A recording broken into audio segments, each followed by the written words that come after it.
What is the real meaning of jihad? Is ISIS or maybe 9/11 an ideal example of Islamic jihad? How can you partake in the real jihad, and what's the importance of it in your day-to-day life? These are all the questions that I'll be answering in this video. So let's start with the most fundamental question. How important is jihad to you, to your life? Most couldn't care less, as it doesn't concern them, right? But what if I told you that jihad is literally one of the pillars of faith? No, it's not a pillar of Islam, but rather a pillar of Iman. Allah says in the Quran, "Say, O Prophet, you have not believed, for faith has not yet entered your hearts." The true believers are only those who believe in Allah and His Messenger, never doubting, and strive jihad with their wealth and their lives in the cause of Allah. They are the ones true in faith. You see, when we're missing prayer, we know that we're going against the commands of Allah.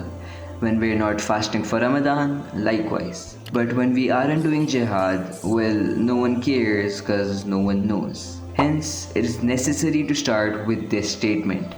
You cannot be a true believer without jihad. So, does that mean that you should take up arms to start fighting for the Palestinians and the Kashmiris? Well, no, you don't. You see, jihad has three broad stages.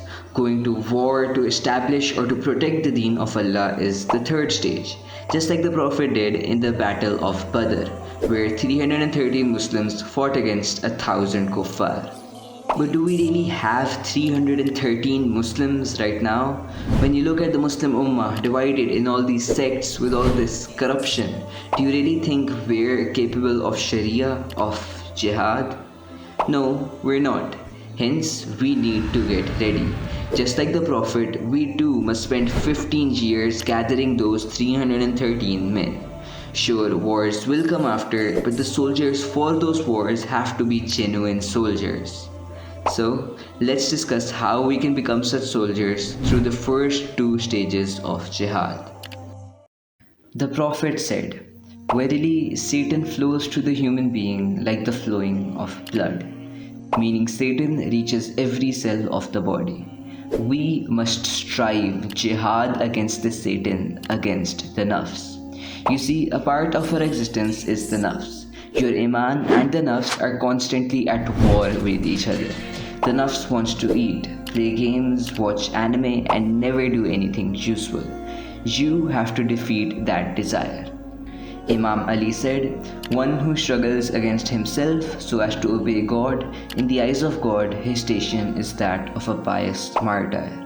Hence, the first step of jihad is to win on the inside, to stop wasting time on mindless games, to stop doom scrolling, and to start using that time to become a better Muslim, to become smart and wise, and to build up a strong Islamic identity and ideology.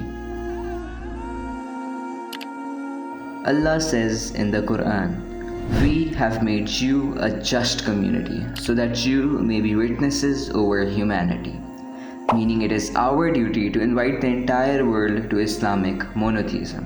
You see, the messenger first conquered himself from the inside and gave witness for himself, and then through his 23-year struggle taught us the deen and became a witness over us. Now it's our turn. Hence, the second stage of jihad is literally Dawah, to become a witness over mankind. Then comes the third stage, establishing the deen of Allah as the predominant system of government, as the nazam. Allah says in the Holy Quran, referring to Hazrat Adam, "I am about to place a Khalifa on earth," meaning Hazrat Adam was the Khalifa of God. So, just like Hazrat Adam, we Muslims too are the Khalifas of Allah. But will the Khilafat of Allah be as weak and corrupt as the Muslims are right now? We can't even defend ourselves. Look at Palestine, at Iraq, at Afghanistan. We must become stronger, united and capable of becoming the vicegerents of God. And it all starts with you becoming a better Muslim. And that is the responsibility of every true believer. And this entire process is the real meaning of jihad. Assalamualaikum and Allah hafiz.